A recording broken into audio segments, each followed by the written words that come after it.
Let me tell you the story. Wouldn't you like to know if John's case, though it stumbles flat onto its face at the gate, recovers any momentum as it gets going? I'll tell you the story as it came from the mouth of the people who lived in it, Amber Heard and her ex-husband, John Depp. I think giving all the evidence and incidents a clear chronology is helpful in bringing the picture into focus. It's 2009. Then 22-year-old Amber Heard meets Johnny Depp, 45, auditioning for The Rum Diary. Both agree there was an unusual chemistry between them on set. Amber claims that Depp flirted, on one occasion pawing at her and saying yum, bought her lavish gifts, and initiated an inappropriately intense kiss on set. Depp agrees the chemistry was strong and the kiss intense. Both Amber and Johnny are in committed relationships. The flirtation doesn't turn into more than that. Fast forward 2 years and it's 2011. This is when the Amber Heard and Johnny Depp relationship begins. Amber says Depp exhibited violence, note, not physical violence, early on in their relationship. She says he would throw things at her, hit things close to her. Depp denies these accusations. That's customary. However, in support of Amber's claims, we have examples of Depp's past behavior strewn hither and thither across the web. He has been accused of destroying hotel rooms, throwing and smashing things, according to exes Winona Ryder and Ellen Barkin, arrested for threatening to be violent, and he's been sued for violent assault. Depp once said in an interview, quote, "If I'm angry and I've got to lash out or hit somebody, I'm going to do it, and I don't care what the repercussions are." Vanessa Paradis, mother to Jack and Lily Rose Depp, said Johnny would hit things, have tantrums, and explode if given a spark. Depp admitted he relied on Paradis to talk him down when he became upset. Yeah, I get it. None of this is exactly a smoking gun. It's circumstantial evidence, like a fingerprint at a crime scene. Just something to be aware of. Depp's past is poxed with violence. His friends are reported saying, "That's just Johnny being Johnny." Oh, looky there, that's a red flag. All right, it's early 2012. Johnny Depp emails the following to Elton John. Depp agrees that Elton John inspired him to attain sobriety. The monster, then, is a term Depp uses in context separate from Heard to describe his drug addiction. So, here, we have proof Depp acknowledges a drug or alcohol dependency that might have consumed him if it weren't for Elton's influence.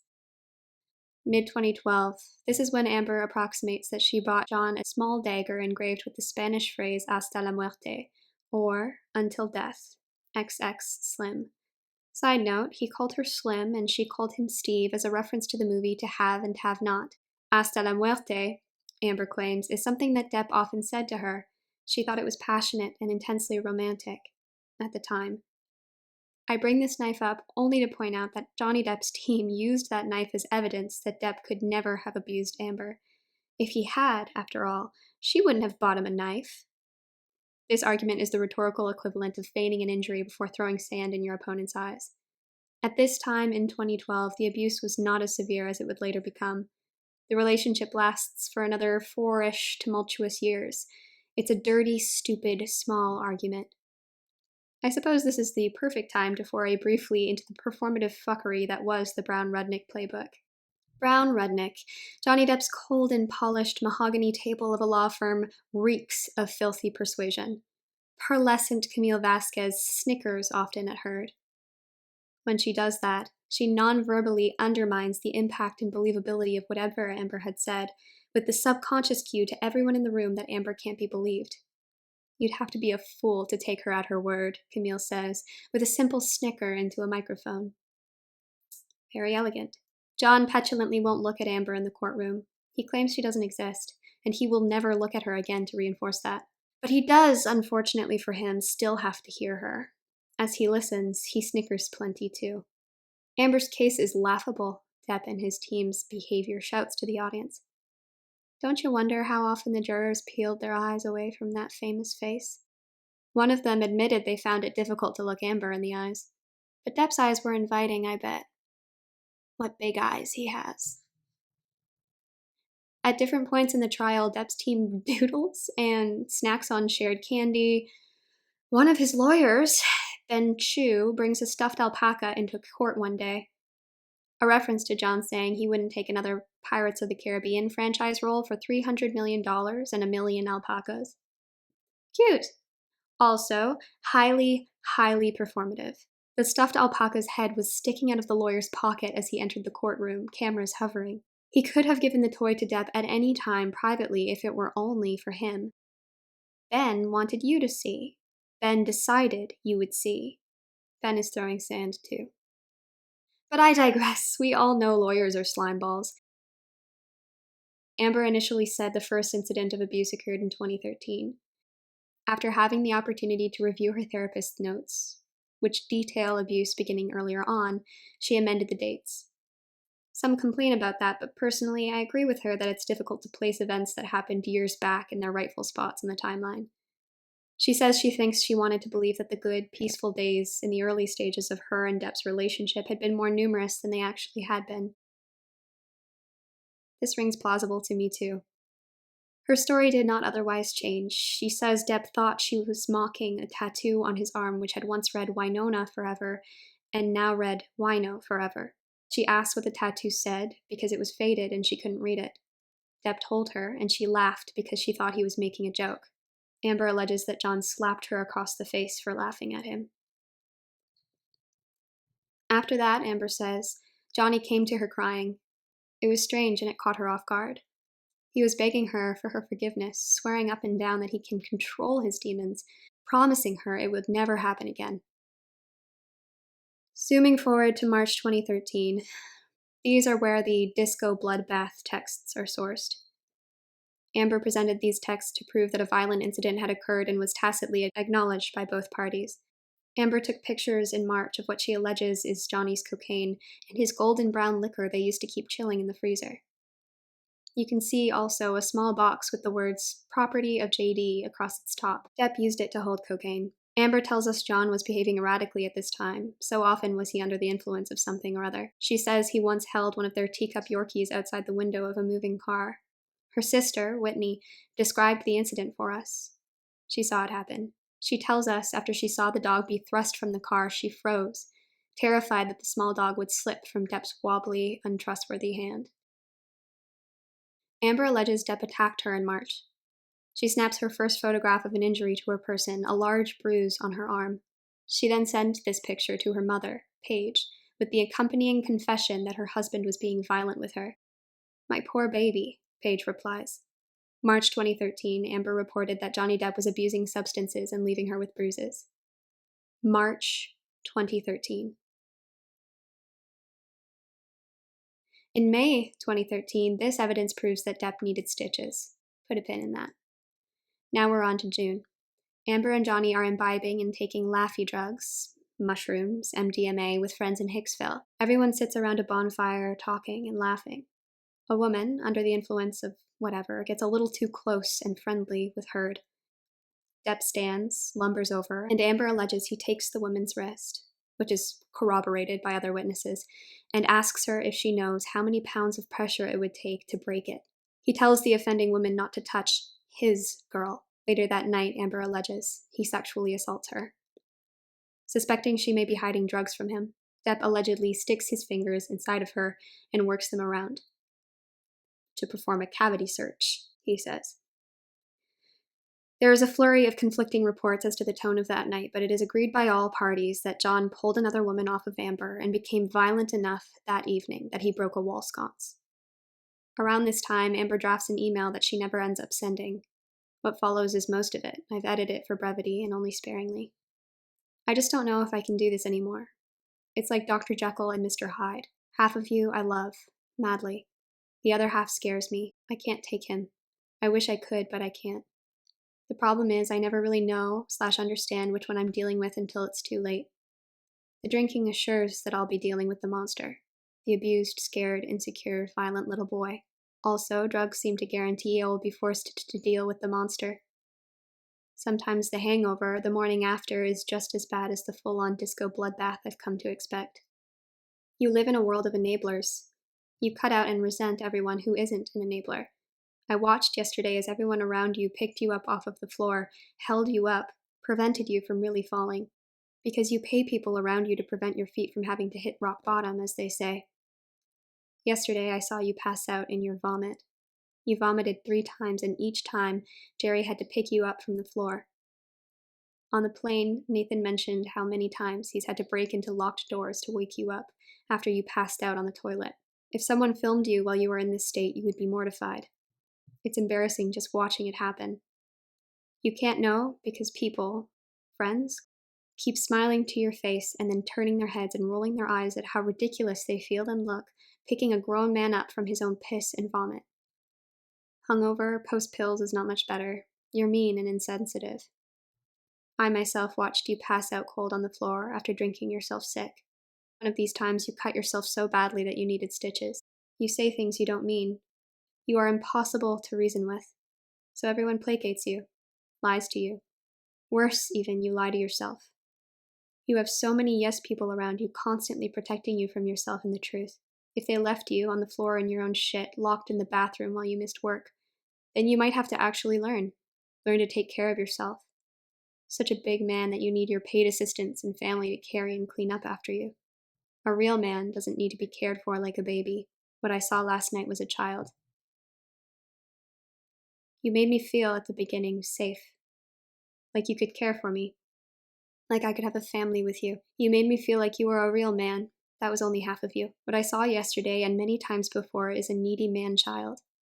I watch as other grown men have to wipe you, basically, and you get the convenient benefit of never having to remember it. That's nice. For you. So you get away with so many lies that you tell yourself. You actually trick yourself into thinking the craziest lies when you're fucked up and because you're so accustomed to people not calling you on your bullshit. They work for you, hello, that you actually believe your shit. Need a reference? How about when you actually thought I hit you first, or that I was hiding drugs? The list goes on.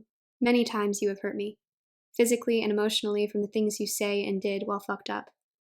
The monster comes out and you become mean and horrible, the opposite of why I love you. And what am I to do?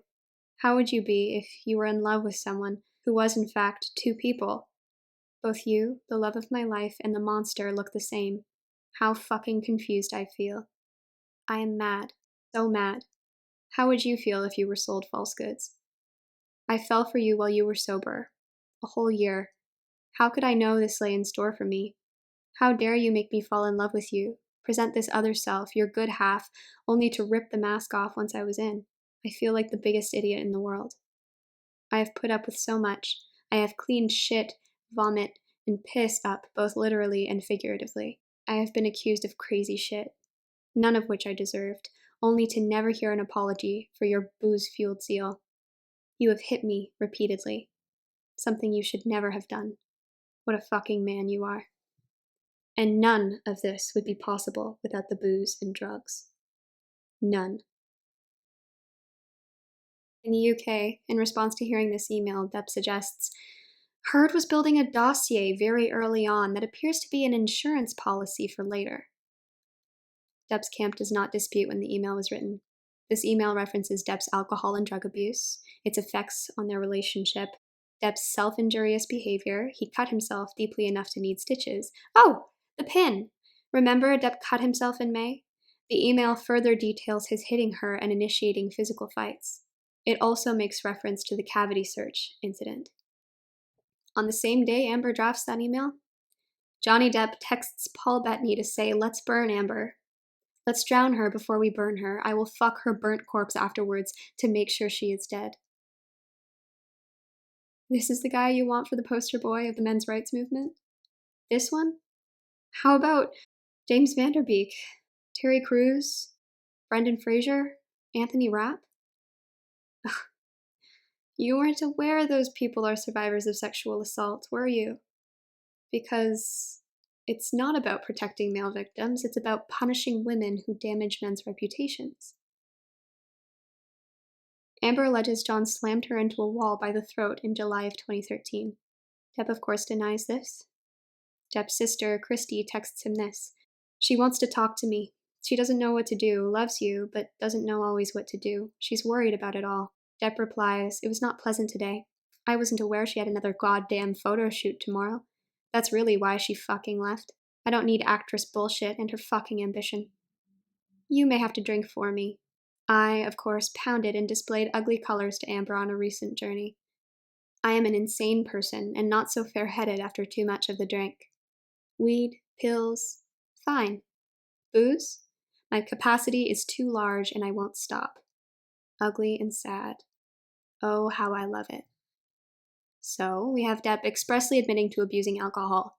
He also demonstrates controlling behavior over Amber's career and then remarks, "Oh, how I love it," in reference to alcohol abuse and his resulting mistreatment of his partner.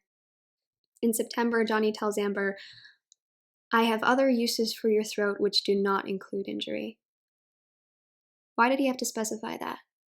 Which do not include injury. Why would he have to specify that? Amidst the darkness and turmoil, there's peculiar, warm, velvety love, Amber claims. Violence became as routine as their passion. In January 2014, the relationship is made public. May, Stephen Deuters witnesses Johnny Depp kick Amber Heard in the back on a flight from Boston to LA while he's wasted and high. Day after, Deuters texts Amber, "He's up, moving slowly. He's in some pain, as you might guess. He's been sick. We're going to get him straight to bed." Amber responds, "Thanks. Please let me know if there's any major change, or if anything goes wrong." Deuters writes back, "Hey, he's up. He's much better, clearer. He doesn't remember much, but we took him through all that happened. He's sorry, very sorry, and just wants to get better. He's teary. He doesn't want to be a fuck-up anymore." His words. Amber says, "If he was sorry, he'd tell me himself. I've not heard from him, which I expected. I can't keep doing this." Deuters texts back, "He just spoke about how bad he feels, and he wasn't talking physically. He's incredibly apologetic and knows that he has done wrong. He wants to get better now. I feel like we're at a critical juncture." Amber writes, "Yes, but I don't know how to be around him after what he did to me yesterday. I don't know if I can stay with him. I need time." Deuters, "He wants to see you so much. He's distraught." Depp sends an apology text to Amber saying, "Once again, I find myself in a place of shame and regret. Of course, I am sorry. I really don't know why or what happened, but I will never do it again. I want to get better for you, and for me. I must. My illness somehow crept up and grabbed me. I can't do it again. I can't live like that again. And I know you can't either. I must get better, and I will, for us both, starting today. I love you. Again, I am so sorry. So sorry. I love you and feel so bad for letting you down. Yours." 2 hours later, he follows up with, "I see that understanding and forgiveness is not on the menu. I'm disappointed to see that, but not too surprised, I suppose." He later writes, "I hear, sadly, through others that you will be flying back to NYC tonight. Unfair for you to run away, but perhaps you're right. Again, I'm sorry, but I don't deserve this. It's an ugly decision. This is my last text. I love you so much. Be well, JD." Amber responds to Deuters instead of Depp. She says, "Look, he thinks he doesn't deserve this." Her upset, her booking a flight to leave. She continues, "Obviously, he has no idea what he did. If someone was truly honest with him about how bad it really was, he'd be appalled. I'm sad that he doesn't have a better way to really know the severity of his actions yesterday. Unfortunately for me, I remember in full detail everything that happened." Deuters, "It was disgusting, and he knows it. He was appalled. When I told him he kicked you, he cried. When I told him he kicked you, he cried." After he sent the third text, he sat and cried again on the bed. He's a lost little boy and needs all the help he can get. He is so very sorry, as he should be. Amber writes, "He's done this many times before.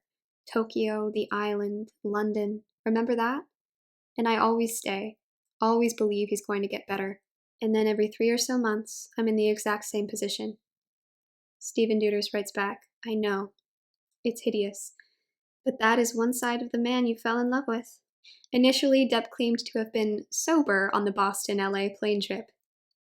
He wasn't.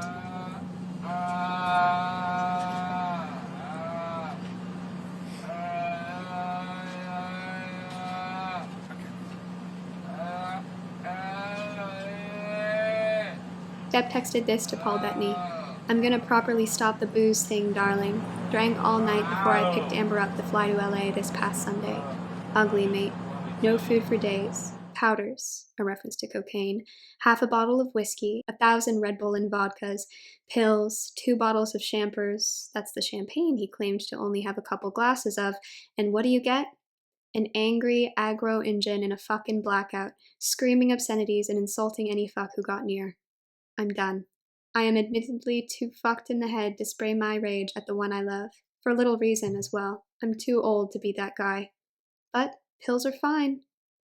Funny how every text corroborates Amber's version of events perfectly. Anyway, Depp admitted in the UK after he was shown the text to Bettany that he experienced a blackout on the flight. In Virginia, he claims once again that on the flight he had only had a little champagne. Depp's camp claims Duder sent all those texts to Amber to placate her. Depp says, in order to have a peaceful conversation with Amber, you need to placate her just a little bit. Thinking back to those conversations, do you think it was a little bit that she was being placated, if indeed she was being placated at all? Anyway, Depp's camp claims Duder sent all those texts to Amber to placate her, and that in actuality no violence had taken place at all. That text to Bettany was a joke. Sure, John. February, we've got texts from John's sister, Christy, asking him to stop the booze, the coke, and the pills. Christy Dombrowski, while we're talking about her, seems to trip, fall, and perjure herself a touch. Worth mentioning about her useless, weaselly testimony is that Dr. Kipper, Depp's personal physician, told Christy of John's romanticization of drug culture. Further, Kipper wrote in May 2014 that Depp had a chronic substance abuse disorder. Nevertheless, Christy now maintains she was unaware John had a problem. She says when she texted him to, quote, stop the coke, stop the pills, stop the booze, she was talking about metaphorical coke, pills, and booze, perhaps, but she can't remember what precise situation made that metaphor so poignant. Oh, fun. An important point you should pay attention for. The people around John have a strong monetary incentive to believe him. They have a vested interest in his continued success as a financial asset, and they've demonstrated time and again a willingness to enable his bad behavior. There is ample evidence that the people around Depp knew of his drug abuse and yet readily supplied him with illegal substances. John is an addict. In case you're still not convinced Johnny had a substance abuse problem, let me hit you with a 1-2 punch. John says there has never been abuse of substances on film sets, but he told his nurse he was high as a motherfucker during the filming of Black Mass. There's one punch and here's the knockout. Out of his own mouth, John says he has never been sober. I thought you'd get clean and sober, that would fix a lot of our problems. I'm never getting clean. I know. In Virginia, under oath, Johnny Depp said he had never had a problem with anything other than pain medication. On the stand. To your stupid face, Judge Penny. What? Johnny Depp has been, throughout the course of the UK and Virginia trials, lying about the extent of his substance abuse, which is kind of perjury, right? Still, we're not dismissing this testimony, we're just keeping that all in mind. A pillow's worth of feathers on our gingerly teetering golden scale. On June 8th, Depp texts Patti Smith to admit he fucked up, drank, and got shitty with Amber. He also writes that he was so disappointed in himself. I suppose that was a joke as well. We've got an incident of abuse with a witness and a recording of Depp wailing like an animal because he was completely inebriated. He kicked her. He abused his partner. What more do you want? Oh, I've got more. August 17th, 2014, Amber accompanies Johnny to his personal island in the Bahamas to detox. John says Amber attended because she insisted. Amber says Johnny asked her to come to support him. I don't know. I don't care. Amber was in contact with Johnny's doctor and nurse the whole time, exhibiting via text only care and concern for him. She also mentions he pushed her. There was friction one day when Depp says he was made to feel the worst he has ever felt in his life because she wouldn't give him drugs ahead of the doctor and nurse team provided schedule. He says the, quote, golden rule is to give drugs to the patient immediately upon their request. He says he knows he would go into convulsions if he didn't receive medication. When Amber refuses, like Satan, and tells him to return in 30-ish minutes when he's scheduled to receive the medicine. John describes going upstairs and taking a scalding shower to distract himself from the discomfort of withdrawal. He does not describe experiencing convulsions. He also did not die or undergo a life-threatening medical emergency, so bit of an exaggeration, I guess. Following this spat, Johnny banishes Amber from the island. She goes to stay in a hotel on his dime as he finishes Detox alone. August 19th, Depp texts Amber's mother to say, "There is no luckier man on earth to have the strength that Amber gives me. I don't need to explain the horrors of drug addiction to you. You know as well as I.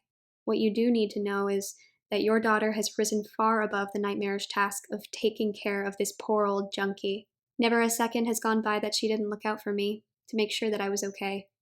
Words are truly feeble in attempting to explain her heroism in a text.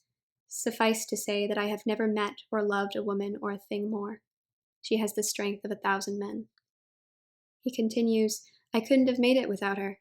I would have gone for a swim and swallowed a big drink of ocean without her, to be honest. It was a hell of my own doing that your little girl walked through with me step by step. It was an exercise of monumental patience and instinct. I wouldn't be alive, sweetheart. It was Amber and Amber only that got me through this." August. Dr. Kipper emails Christy, Depp's sister, telling her that John is childlike in his reaction when he does not get immediate satisfaction, romanticizes drug culture, and has no accountability for his behaviors. Well spotted, Doc. Just so by October, Depp is up to his old tricks, as shown by these texts procuring MDMA and cocaine. Reminder, Johnny Depp is a drug addict, surrounded by enablers. In December, Depp is apologizing profusely to Heard once more. He thanks her for her generosity, selflessness, affection, and sweet doting. Tells her he takes all of that to heart. Depp also calls himself a fucking savage and lunatic as he apologizes. He promises that he will never, in all caps, let it happen again. Hasn't he promised that before? In February 2015, Amber and Johnny are married. It's a breathtaking wedding. Everyone seems happy and beautiful. Lily Rose, Depp's daughter, isn't in attendance, but she sends a text to her father praising Amber. Lily Rose says that since meeting Amber, Depp had been better. Just better. By the end of February, John's asking his posse for more drugs. Happy pills. Depp says this was in reference to a doctor-prescribed medication. But in case you still do believe him, we have evidence in March of Depp unambiguously asking for cocaine, and when his employee responds, and I'm paraphrasing here, you need more? There was 2 grams in your jar. The drug dealer wouldn't sell me more than that. I can try another drug dealer. Depp goes off on a narcissistic tirade about how he's a grown man and he won't be judged, nor will he, and I quote, live in this world cage any longer. The spineless parasite he's speaking with sucks Johnny's dick as proficiently as he possibly can. Quote, "I have never judged you and never will.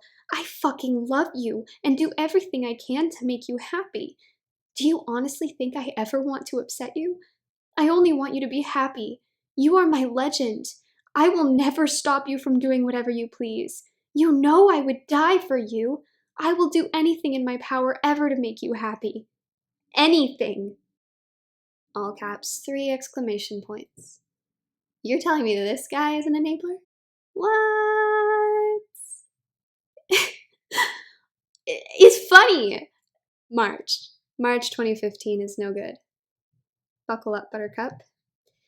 Amber alleges Depp struck her such that she was left with a busted lip, swollen nose, cuts all over her body from being dragged in broken glass. Amber claims John produced ecstasy, the drug he asked for in February, and invited her to partake with him. Amber refused, told him she would never take drugs with him again.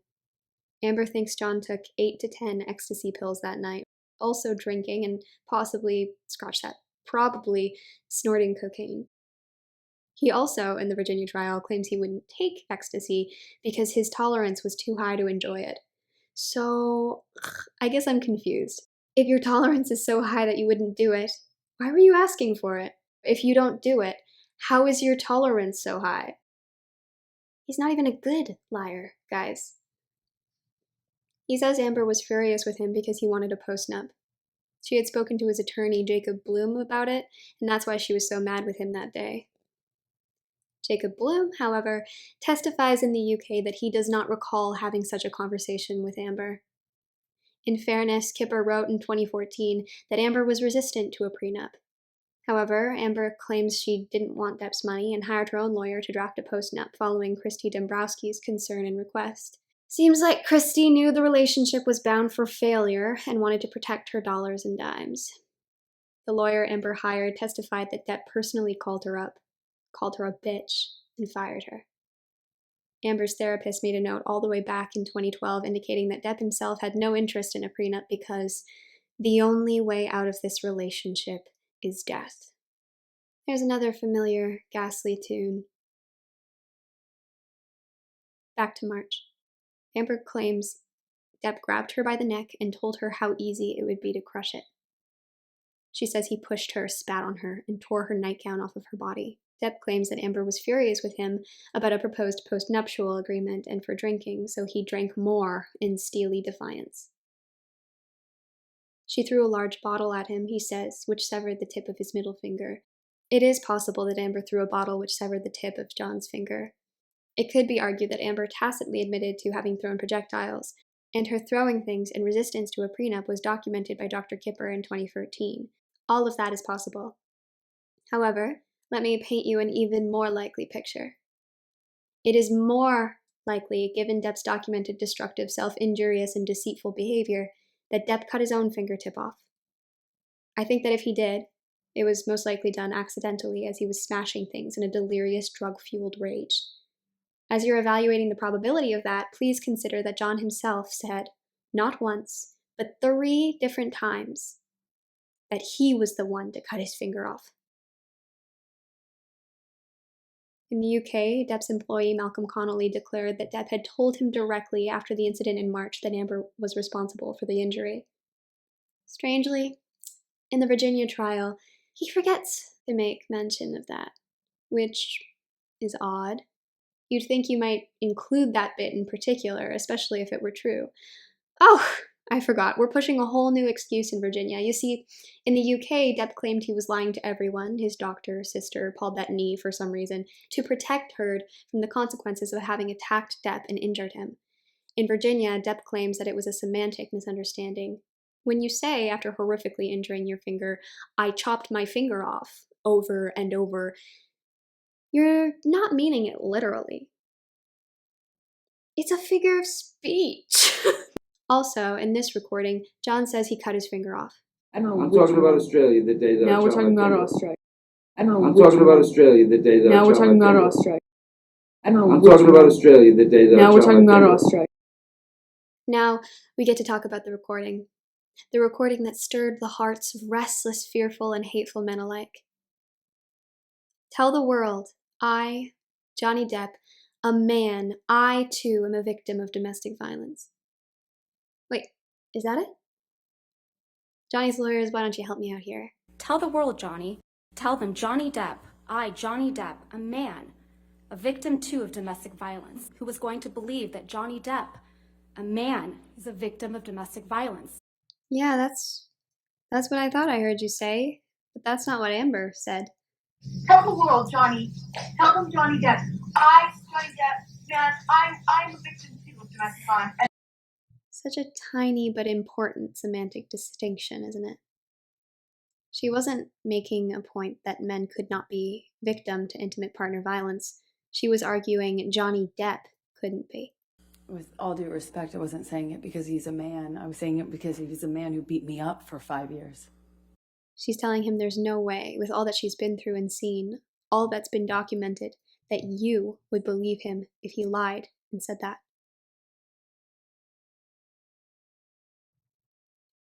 She says she felt like she was being punched with a bottle, and that she prayed the bottle penetrating her wasn't broken.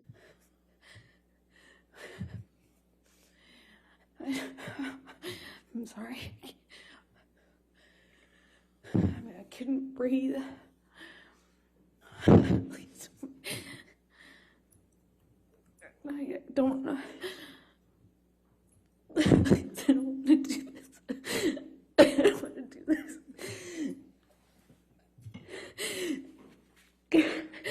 I couldn't breathe. I couldn't get through to him. I couldn't get up. I couldn't get up. And I don't know how that ended. I don't know how. I don't know what happened next. I don't want to do this.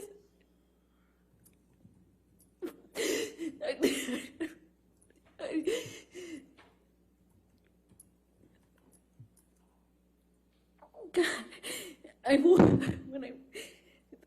the next thing I remember, I was bent over backwards on the bar, meaning my chest was up. I was staring at the blue lights, and my chest was on this. My back was on the countertops, and I thought he was punching me. I thought he was. I'm sorry. That night, Depp destroyed Amber's paintings, covered them completely in black paint. He used his injured finger to write vile, hateful, misogynistic messages to Amber in blood and paint, all over the house. He accused Amber of participating, if only a little. She allegedly wrote with lipstick, "Call Carly Simon, she said it better, babe," a reference to the song, "You're So Vain." Let me get this straight. After waking up to a ruined apartment, messages left for her in blood across the walls, pillows, lampshades, and her personal property, a woman born in 1986, having both the knowledge and the presence of mind to do it, racked her brain to recall the singer of a song written in 1972. Then, the only thing she writes to her deranged husband is, "Call Carly Simon, she said it better, babe." Winky face. So, having constructed the perfect response to crush him, she has the presence of mind, according to Depp, to forge his writing style and frame him for having written that message as well. That's a huge reach, and a lot of benefit of the doubt to be giving this 50-something, ghoulish, unhinged fellow with a not-so-great track record of wild and untowardly behavior, don't you think? And listen, I'm no handwriting expert. In fact, I'm not sure anyone is. I think handwriting analysis is probably dumb. That said, this way of writing ours, with this loop across the vertical line, so I find in favor of Heard here too. Amber claims that night as he had her pinned, he smashed a vintage phone to pieces by her head, screaming that he fucking hated her. Depp claimed he had been sober for a year before that night, and that he only drank because Amber was shouting at him. He says there was no presence of MDMA at all. Amber made that up. But John's a liar. After the incident, Depp asks for more whitey stuff in e-business, cocaine and ecstasy. Later, in March 2015, Amber says she discovered, open on Depp's phone, messages confirming Depp cheated on her at around the time they got married. She admits she went ballistic, started yelling furiously and looking for a fight. In the UK, Johnny Depp explicitly denies throwing racks of Amber's clothing on the ground and down flights of stairs on this occasion. Again, while under oath. But he did do that, according to his own witnesses. The man loves destroying things and throwing tantrums. Amber claims, and her sister says she witnessed this, that John proceeded to hit Amber hard and repeatedly during the ensuing confrontation. Amber admits that, when scared Depp would shove her sister, Whitney, down the stairs, she punched Depp in the face. Depp documents the injury. It is the only persuasive and clear evidence of injury that Depp has, which can be conclusively tied to Heard. Their relationship is over. John texts Dr. Kipper to say Amber is as full of shit as a Christmas goose, among other colorful descriptions. March 15th, Dr. Kipper dumps Depp as a client because he won't stop doing drugs, which is bleak. Depp texts him to say he understands and loves him like a brother. Then, he texts his nurse to talk shit. He just says things, people. He doesn't love any of you. Onwards to the end of April. They're back together again. John texts bodyguard Jerry Judge, "All I had to do was lock the monster away." Who's the real monster in this relationship, Miss Heard? Lives in Johnny. half of Johnny. It's not all of Johnny. The other half of him is wonderful and beautiful and the man I love. Amber says, if a stranger abuses you, you know exactly what to do. But when it's someone you love, you make excuses for them. It wasn't Johnny, not the real Johnny who loves me. It was the monster, the addict, so high that he doesn't even know what he's doing. John doesn't explain why he stayed with Amber after he alleges she cut his finger off. No one asks. It's almost like Amber and John are being held to completely different standards. By the end of June, he's texting Dr. Kipper to tell him, Amber and I have been absolutely perfect for 3 months solid. I have locked my monster child in a cage deep within, and it has worked. We're best friends now. So things must have been nice for a while. Late July, Amber says Johnny hit her, pushed her up against a wall, and made her fear for her life. Here's her journal entry after the incident. We had a fight in the train, which was physical. We had a fight in the train, which was physical. Depp, on the other hand, claims Amber hit him and caused an injury to his eye that is visible in this picture. This picture only became publicly available in 2020. This picture has been available since 2015 on the Orient Express Facebook page. Notably, the resolution is better, and it appears the mark under Depp's eye is far less pronounced. Almost like the first picture was altered in some way. Curious. Interestingly, Depp did not claim Amber abused him this occasion while he was in the UK. As far as I can tell, this is the first time he's mentioned it. Malcolm Connolly, who was present on the train ride, is one of Depp's longtime bodyguards. He claimed in Virginia that he could see swelling around Depp's eyes in the picture on the train. Although in the UK, Connolly testified regarding this incident and made no mention at all that Depp had been injured. Curiouser and curiouser. While we're at it, let's take a look at some photos taken of Depp on July 24th prior to the train ride. Yup, that looks like the same shadow, huh? What a weird coincidence. In October 2015, Depp reports abuse for the first time for which we have proof. Depp texts Amber's mother to say he has been locking himself in bathrooms to avoid Amber and that she threw a bottle of iced tea at his head. He also claims that she had previously punched him in the jaw. On December 15th, 2015, Amber says that over the course of the night, Depp slapped her, grabbed her throat, grabbed her by the hair, and dragged her, ripping her hair out in the process. Hit her in the back of the head, and made her afraid he would push her down a flight of stairs. She says he yelled at her, "You think you're a fucking tough guy?" Then, he headbutted her in the nose, which Amber says caused a fracture. Amber's medical records, by the way, were suppressed from court. And then Depp's attorney said that they didn't exist. Amber says Depp pressed his knee into her back and forced her face down into the mattress of their bed. She says he screamed, "I'll fucking kill you." Johnny, on the other hand, says he merely wrestled with Amber to stop her assault on him. While wrestling her to keep her from hitting him on this occasion, he may have accidentally bumped her nose. Amber says he balled up his fists and headbutted her in the face. Here's an audio tape where he admits to headbutting her. I headbutted you. Come here, you did that. Forehead. That doesn't break a nose. Depp says Amber said her nose was broken and showed him a bloody tissue. But when he retrieved the tissue from the wastebasket later that night, he discovered it was nail polish on the tissue, not blood. I headbutted you. Come here, you did that. Forehead.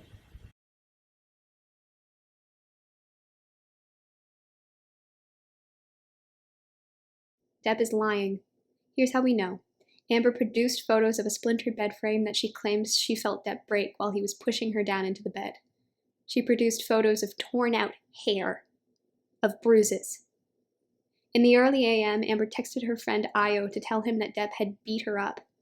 She told Dr. Cohen, "Johnny did a number on me. I'm doing a late show appearance with 2 black eyes, and Johnny beat me up pretty good last night."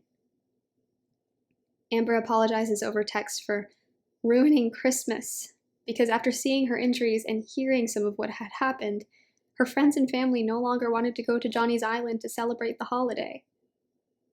On December 16th, Amber had to appear on the James Corden show. She texted her makeup artist expressing that she had had an accident. The makeup artist testified on the stand that she personally covered up Amber's black eyes. She applied carmine red lipstick to cover the split lip. Depp texts Amber's father to say, "I went too far in our fight, and I promise you it will never happen again."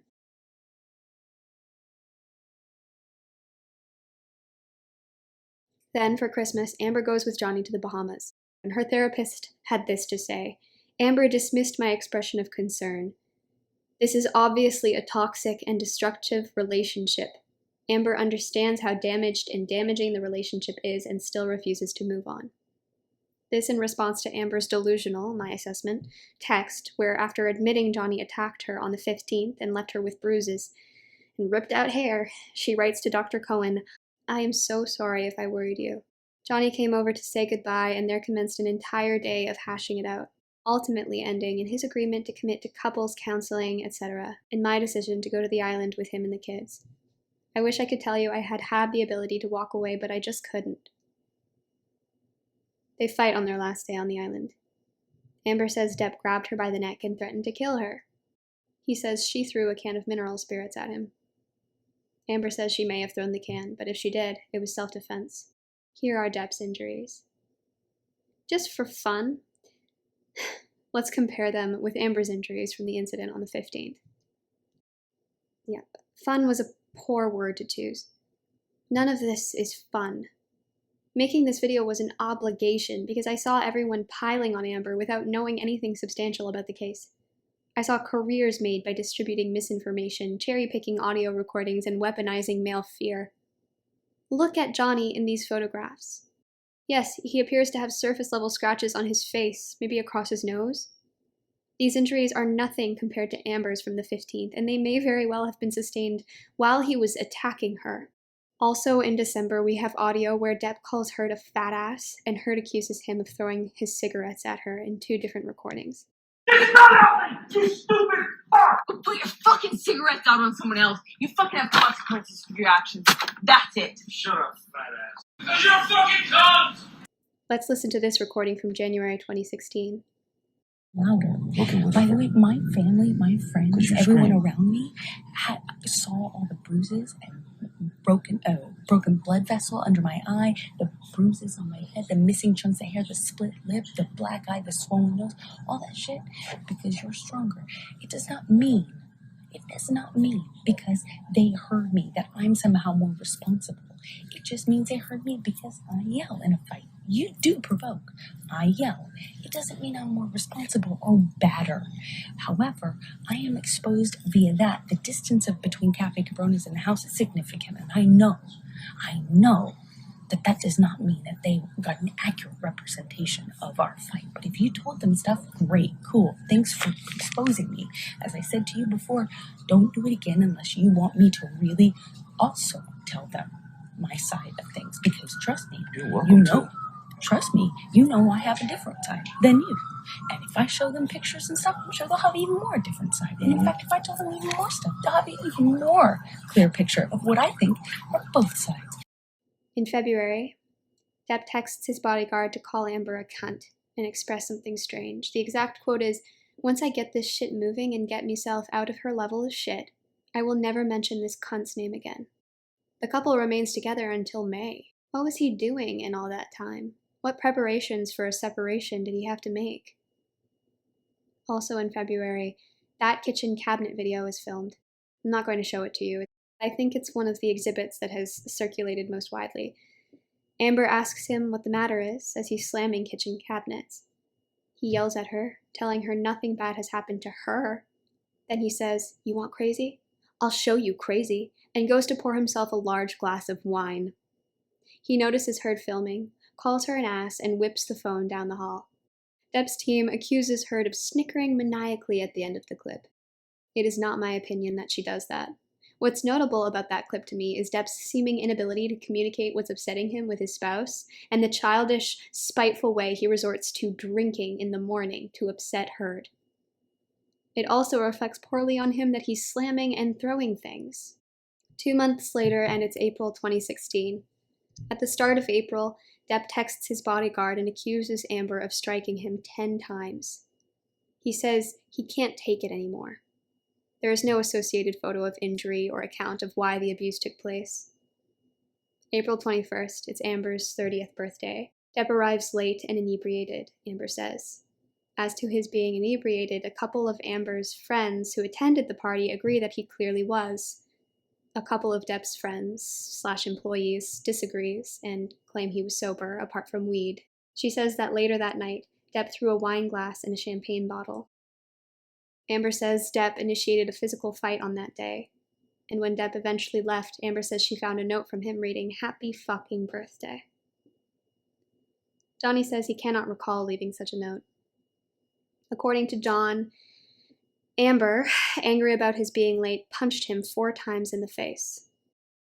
Sean Bett claims to have witnessed an injury, but unlike in December 2015, he doesn't take any pictures.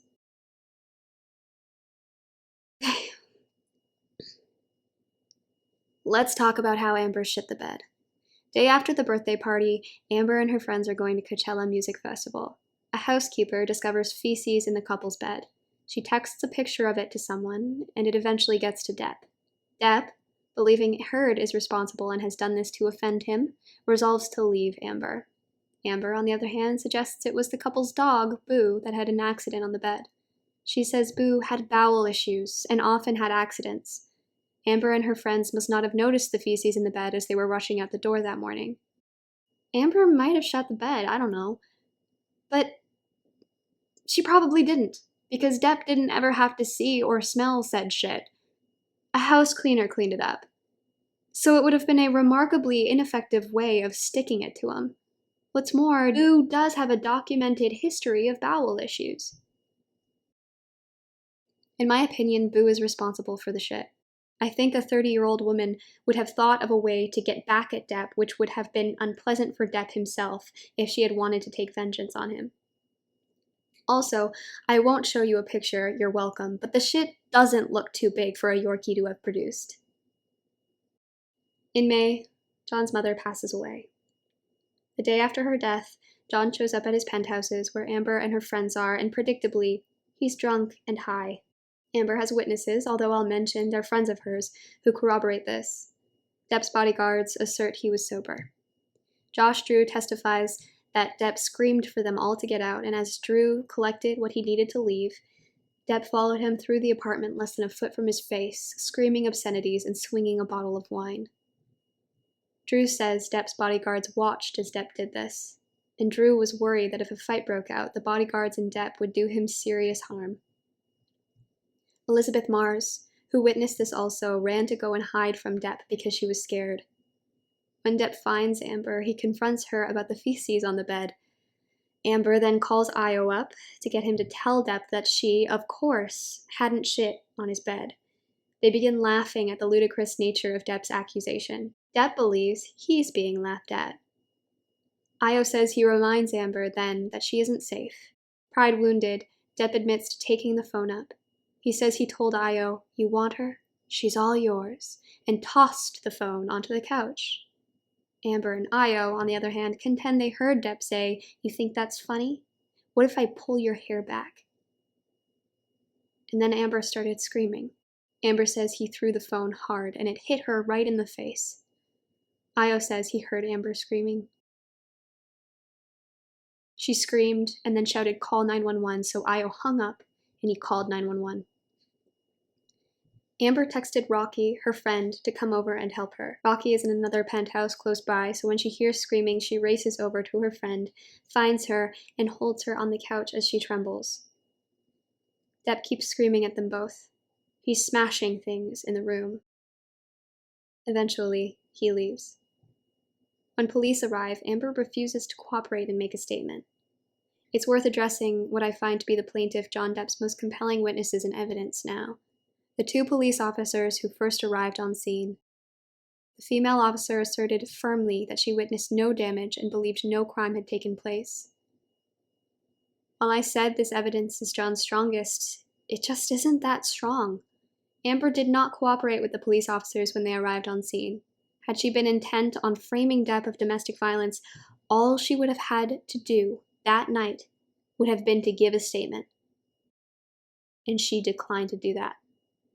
As a result, the officers provided her with contact info in case she changed her mind, and they left. Security camera footage confirmed they were in the building for 15 minutes. However, the officers both testified to having been in the apartment for 30 to 60 minutes. Memory is fallible. We'll take a look at the photographs of Amber's injuries now, as they appeared on that night. The female officer reported that Amber's face was red. She thought it looked like Amber had been crying. She identified no injuries. Bruises aren't dark on day one. I contend that Amber's injury manifested in redness, and since there was no abrasion, the officer mistook the redness for a deep blush from crying. In this officer's mind, I suppose, this means that no crime took place. In my mind, it means that the police officers failed to find evidence that a crime took place. Further, the victim would not give them a statement. To be as fair as possible, I'll also mention Depp had another witness, Isaac Baruch, who was very compelling due to how genuine and sweet he came across on the stand. Isaac saw the spilled wine and broken glass in the hall that night. The next morning, as Amber was changing the locks, he claims he saw Amber closely and is certain she had no injury on her face. Problem is, Baruch is deeply, deeply indebted to Depp. Depp was hugely generous to him, buying his artwork, giving him a place to stay, and all the money he needed to pursue his painting. I find it very plausible that, like the female officer, Baruch just failed to identify the injury. Isaac clearly seems to believe Depp, and as I've said, comes across very genuine. It makes for a compelling witness, especially when he becomes emotional, but we know that abuse happens behind closed doors. Isaac simply couldn't have known what happened between Amber and Johnny. In her corner, Amber has texts to Io. Io asks, "You okay, babe?" Amber replies, "No. Johnny came over to talk. His mom just died. Then he went sideways, convinced of some crazy shit. Beat on me. Cops were called. They just left, filing a restraining order. Divorce goes through on Monday. My face looks stupid. Bad night." She also has an exchange with her parents, telling them she didn't engage physically, but that Depp had beaten her. To her ex, Tasya Van Ree, Heard wrote, "Shit got bad last night. Cops were called. I filed a restraining order." She sent a text to Nurse Borum and it said, "He was completely delusional. Hit me in the face several times while on the phone to Io. He had dialed the cops. The restraining order will be filed in the AM. Cops just left. Rocky and Josh were here too. It was horrible." In the following days, Amber texts Josh Drew to apologize for all that happened and request he provide a statement of what he witnessed to her lawyers. She texts Io to catch him up on what has happened and tell him she is suffering. On the 22nd, Johnny texts Amber, "Nothing I have to say to you should elicit anything but a sense of ease. All my love and profound apologies. I am scared and I am broken, my sweet Slim. I have zero harsh feelings. I am clear and I am me, the me you once loved. We can cure one another of this constant misery born of love. Sorry if I was a bit... ... My apologies are eternal and belong to you." May 23rd, Amber files for divorce. At this same time, Depp goes on tour with his band, the LA Leeches. On May 27th, Amber is granted a temporary restraining order from Depp. That evening, she is photographed. Apologetically almost, Heard later explains to Depp that she secured the TRO to ensure she and her friends wouldn't be evicted from Johnny's penthouses, and that Depp could not re-enter them without her consent. Depp is furious about the TRO as he's now outed for being a wife-beater. He texts Amber's parents. Oddly, they seem very apologetic to Depp too. Depp twists the truth in these texts with her parents. He says, 1. My love for your daughter has been constant and impenetrable. He claims they're divorcing solely because Amber became angry with him for being late. Meanwhile, he's told us he wanted a divorce because of the dog shit. He claims he was facing away from Amber and lobbed the phone over his shoulder. In Virginia, he claims he softly tossed the phone onto the couch. He says he's still wearing his wedding ring because he loves her so much. It's only coming off now. We have audio of him throwing off his ring in 2015 and of him screaming that he hates her. On top of course, all the vile texts he sent behind her back. He's a bullshitter. He's a manipulator. On May 28th, Amber is photographed as well. After leaving a meeting with her lawyers, she's arm in arm with Rocky, her friend, smiling, laughing, clear-faced. Camille Vasquez, one of Depp's attorneys, contends that this is proof positive that Amber had no bruises and clearly was not being abused, as why would she be smiling? Laughing? No abuse victim would dare look so merry. And look how clear, blemish, and injury-free her face is. I'm not deigning this argument with much of a response. Fuck you, Camille. You know what makeup is. Here are some zoomed-in images from the same set of paparazzi photos. You can see the bruise under the makeup. You can see a dark spot consistent with Amber's bruise from the previous day. Besides, you think a celebrity who is photographed daily, who's allegedly painting bruises on her face to frame her husband, is going to be so stupid as to forget to paint a bruise on the day after the abuse became public knowledge? If it were a hoax, why isn't the bruise obvious and exaggerated? Why is it only a bruise, for that matter? Why not create more compelling injuries? May 29th, Depp's friend, Doug Stanhope, comes out to say Depp confided in him that Amber was using the abuse claims to extort money from Depp. TMZ somehow obtains a letter from Vanessa Paradis, Depp's ex-cunt albatross, as he likes to say, that Depp hadn't abused her in their 14-year-long relationship. In response, on May 31st, Amber's attorney releases a statement claiming Amber did not press charges when police responded on the 21st to protect Depp's reputation and privacy. Her attorney goes on to explain that Amber is only coming out with this statement because Depp's team and friends are spreading lies and pushing a narrative in the media. Amber did not enjoy a period of being believed unquestioningly. She was called a liar from the very beginning. June 4th, Depp texts Christy, his sister, "I want her replaced on that Warner Brothers film," referencing Aquaman. Charming. Now I'll mention as well that both Depp and Vasquez suggest that Depp is responsible for Amber's being cast in Aquaman. I have no idea whether he helped Amber get the role. He produced no evidence to that effect, but it seems plausible given his ties to Disney that he played a part.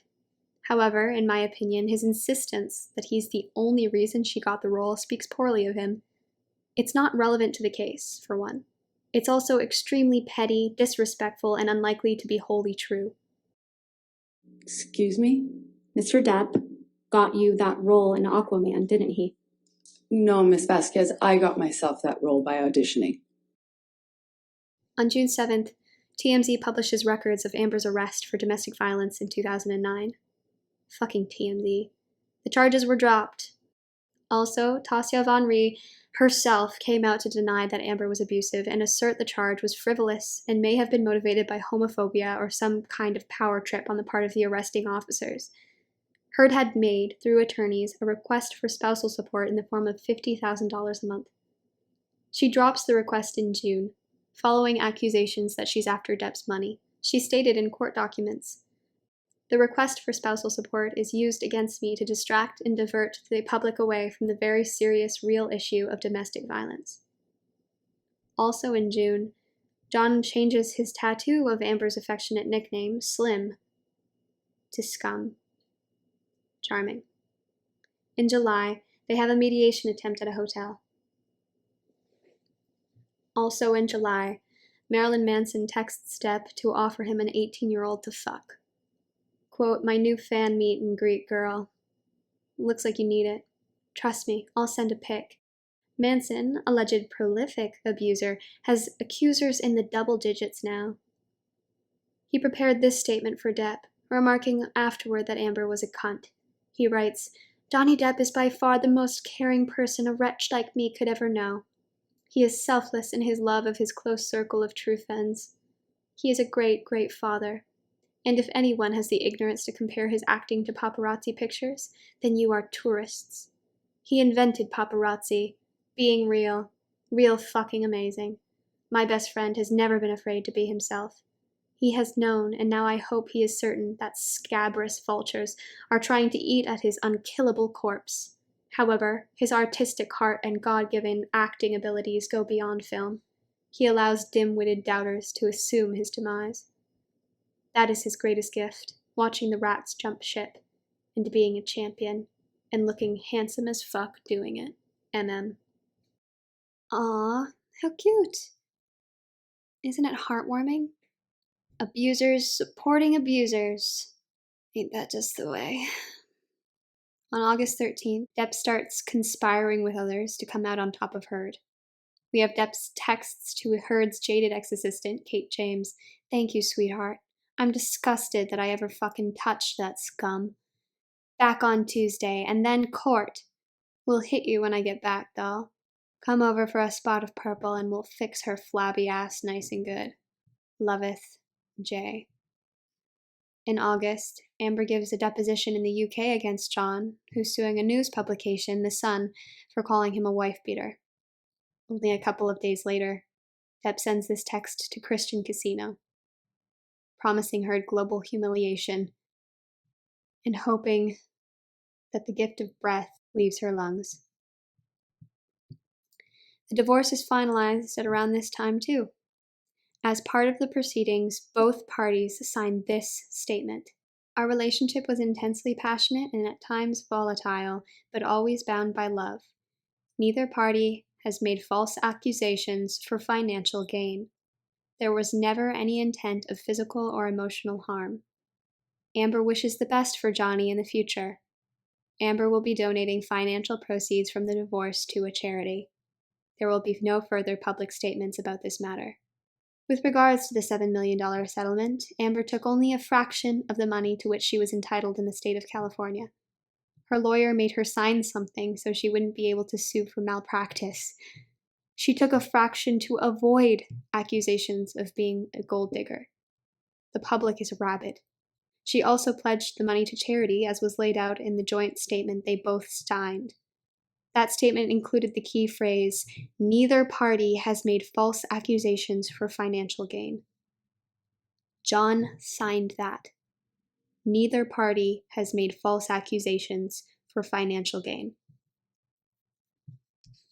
In July of the same year, Depp changes the scum tattoo so that it reads scam. Johnny Depp is a huge loser.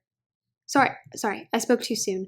Loser was in reference to John's losing the UK case. A judge determines that calling Depp a wife-beater is appropriate, as Amber's allegations are, by virtue of the evidence, substantially true. 4 days after losing the case, Depp resigns in disgrace from Fantastic Beasts. He appeals the UK verdict. It's upheld firmly. Then, after 6 painful weeks, he wins in Virginia. He shouldn't have. He never had a case.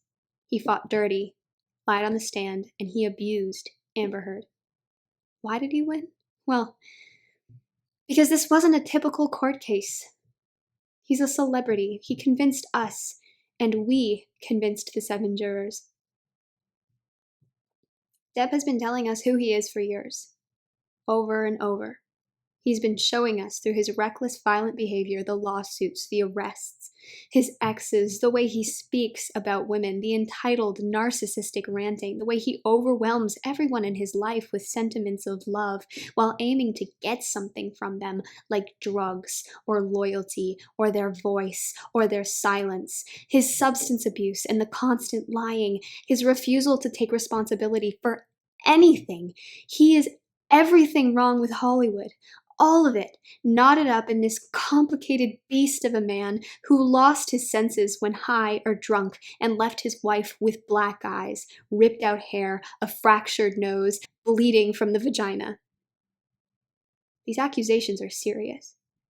If someone makes them, you should listen, look, and care. You don't have to believe all women. You have to treat all victims as you would if they were telling the truth until you know that they are not.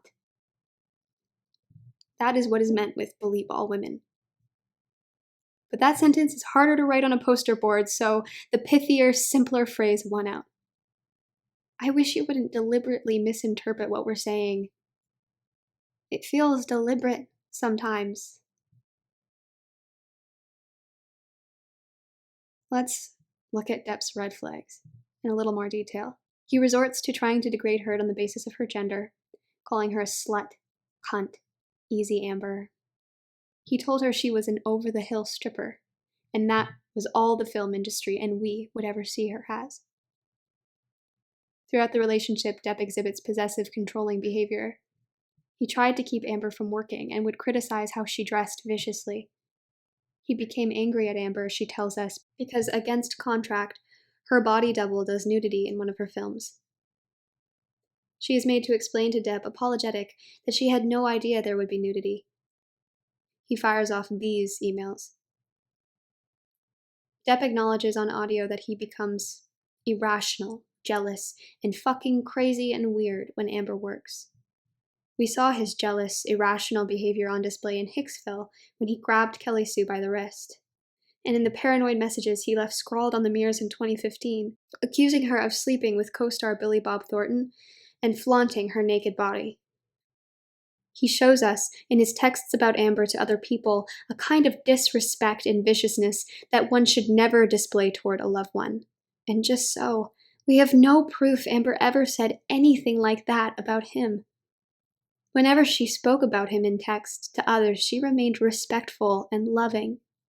And I'm not trying to say Amber was perfect. There is substantial proof that Amber struggled with her own anger issues and insecurities, that she pursued him in hopes of salvaging their relationship, which could result in escalation and physical fights. She called him fat, old, and told him he wasn't a good father to his children. Those are awful things to say. And they're nothing compared to what Depp said about her. He joked that he would fuck her corpse because he was angry with her. Johnny keeps repeating truth, truth, truth, like it's a bell, a chime he wants singing in your head as you listen. I'm telling the truth. But he isn't. He's not telling the truth, not all of it. You know, he often speaks in the second person and third person too. Instead of, I experienced this, so I did that, he phrases it, when you experience this, what choice has one but to do that? Why does he speak like that, I wonder? Sorry, why would one do that? Would one think it was a neat trick to keep one's audience immersed? Does one think it puts the listener into the speaker's shoes? He tells us Heard wouldn't allow him to leave. He doesn't tell us how she possibly could have stopped him. He tells us he was shocked Amber accused him of abuse, and tells us also he saw nail polish on a tissue in lieu of blood, saw her scream for the police and for him to stop hitting her when he was more than 20 feet away. He tells us he's built up a tolerance for drugs he absolutely doesn't take, but requests frequently from his bootlicking employees. He tells us he hates ambition and criticizes Heard viciously for having it, and then tells us he's fought tooth and nail to build his reputation because he didn't want to be a teeny bopper. He's all over the place. He's inconsistent. If you look, if you apply a little pressure, most of his stories just crumble. John's glib response in this moment. Now, you're a lot bigger than Amber, correct? Physically?